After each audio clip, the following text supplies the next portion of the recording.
The illegal immigrant crisis is out of control, and this just in from the GatewayPundit.com. Dallas police confirmed that the Venezuelan gang that took over Aurora, Colorado apartment complex is now wreaking havoc in Texas, and authorities already knew about it before it happened. But why did they wait to act? We're talking about this and so much more here on Beyond the Headlines, only on Vigilant News. This segment is sponsored by My Patriot Supply, providing emergency meal kits to American patriots at preparewithvnn.com. I'm Elijah Schaefer. Let's start the show.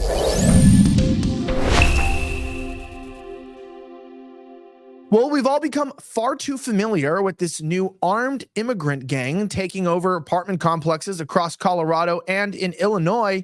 If you don't remember, this is the scary footage of individuals of armed militias of illegal aliens taking over an apartment block, one unit at a time.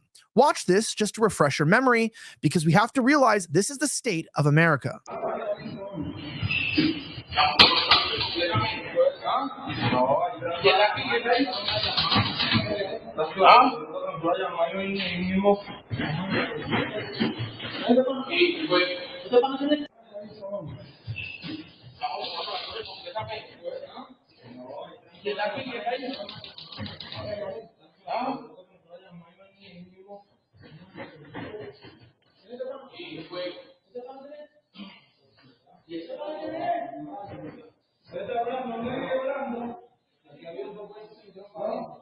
Well, this shocking footage has become all too familiar to us, as reports were happening that this may have been going on far earlier than we were originally told. New documents obtained that were leaked shows that Kamala's America newly obtained documents reveal that government officials knew about Venezuelan gang apartment takeover in Aurora for weeks and did absolutely nothing.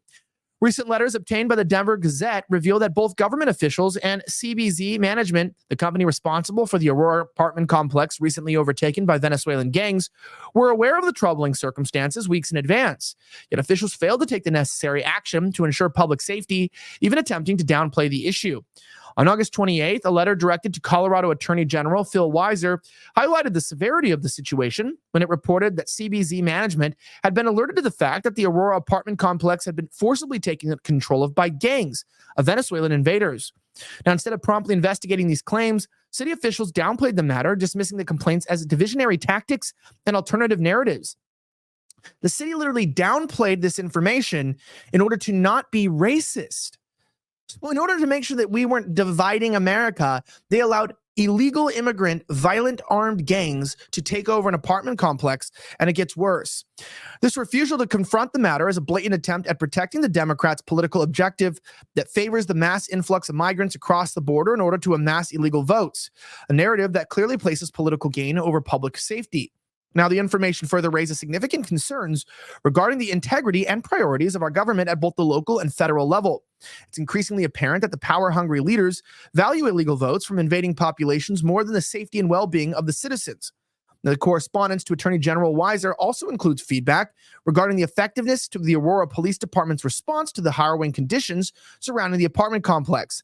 Now, a consent decree with the Colorado Attorney General's office had evidently hampered law enforcement efforts, leading to inadequate handling of the alarming reports. The letter stated that our clients have for several months complained to the Aurora Police Department and the Aurora Code Enforcement Division about the lawlessness surrounding the Aurora multifamily projects. Now, for the most part, the response has been very little and totally ineffective. The law firm representing the affected clients noted that the gangs effectively took over the complex on June 27th, an event that appeared to have been largely ignored or minimized by local authorities. Such ineffective policing measures continues to exacerbate public fears and anxieties, underscoring a systematic failure to address rampant gang activity and risk it poses to residents. The situation corresponds to a previous report from the Gateway Pundit, which detailed the displacement of multiple families from apartments in the Aurora complex. So what you're telling me is that this happened back in June 27th, which further backs up my report on this. As people know, I'm also a journalist for the Gateway Pundit. And I was talking about how this has been happening for, a lot longer than the last couple weeks when we became aware of it. Now, this particular unit happened in June 27th, but we barely heard about it now. That's because the media is often late to the problem. But apartment complex takeovers from illegal gangs is common. I grew up in Los Angeles, and this kind of stuff honestly wasn't rare. Police are exacerbated, as one study from the New York Post said, that 75% of arrests in Midtown in Manhattan were actually illegal aliens.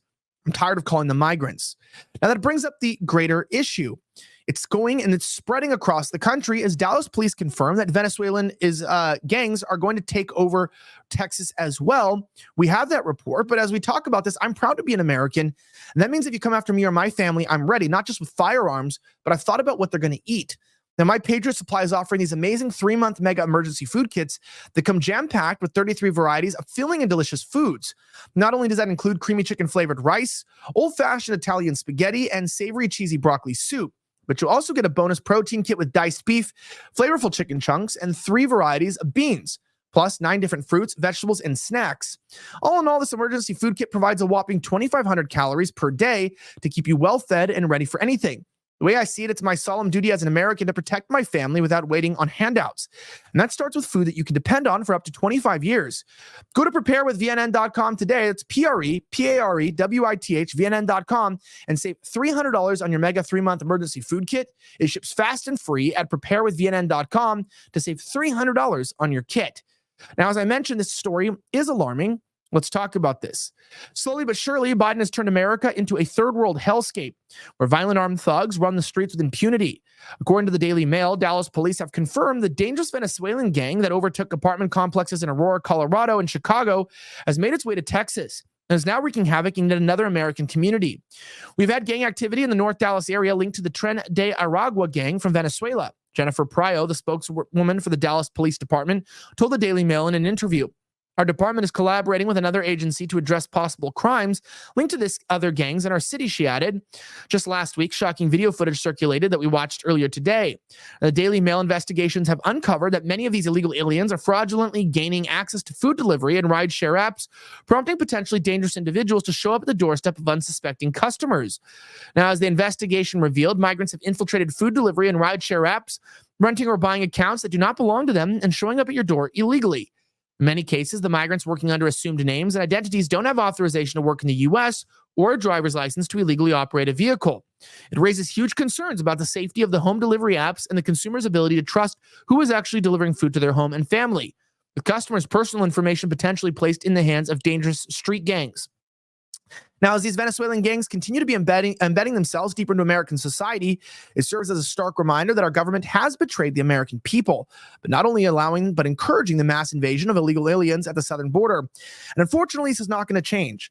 Now, if everyone was just racist, misogynistic, and perhaps xenophobic, all this stuff could have been avoided. Now, I'm kind of joking there, right? Obviously, just being a little extreme for the narrative. But when we did change the Immigration Act of 1965, when our leaders took advantage of our generosity and benevolence as a white nation at the time, right, majority, we were never this multicultural. What's happened is they bait and switched being kind-hearted and allowing some people in. Obviously, most people here are not racist. You don't hate anyone. You're not mad at someone because they're a different skin color than you. But now they've just let anybody in. Now we have no values, no religion, no sexual identities even. We've forsaken our gender when it comes to science. At the very precipice of all of this, when we've lost what it means to be an American and think that if you have an anchor baby and just anyone who's born here can be an American, then you've lost the point of this nation. We weren't founded to just be anything. We were founded to be something particular. And that was a nation that was under God with individual liberties for each and every one individual that were under the original description from our founding fathers. And now that we've changed those things, we've seen a decline. And now we have illegal gangs running our streets and pushing American families out. For Beyond the Headlines, only on Vigilant News, I'm Elijah Schaefer. If you want more videos like this, don't forget to subscribe to our newsletter at Vigilant News, or you can get our videos every day on X and Rumble.com at Vigilant News. Have a great rest of the week, and may God bless the United States of America. I'm signing out.